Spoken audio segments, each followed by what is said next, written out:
सुनेत्रा काकींना दाखवण्यासाठी का होईना, नाही तर टीव्हीवर येण्यासाठी का होईना, अनेक नेते तिथे जाऊन फक्त बॉसगिरी त्या ठिकाणी करत आहेत.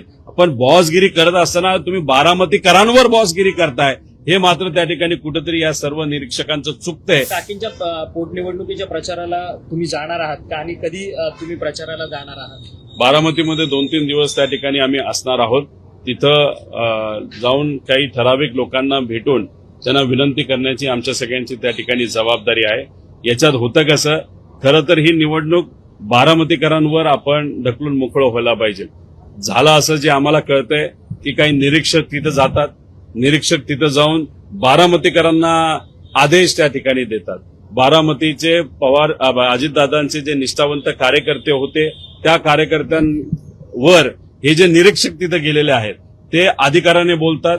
आता बारामतीकरांनी अजितदादांना मोठ्या मताधिक्याने निवडून दिलेलं आहे आणि बारामतीकरांनी ठरवलेलं आहे की सुनेत्रा काकींना सुद्धा अजितदादांकडे बघून, अजितदादांच्या कार्याकडे बघून एक चांगल्या मताधिक्याने निवडून द्यायचं. पण झालं असं आहे की सुनेत्रा काकींना दाखवण्यासाठी का होईना, नाही तर टीव्हीवर येण्यासाठी का होईना, अनेक नेते तिथे जाऊन फक्त बॉसगिरी त्या ठिकाणी करत आहेत.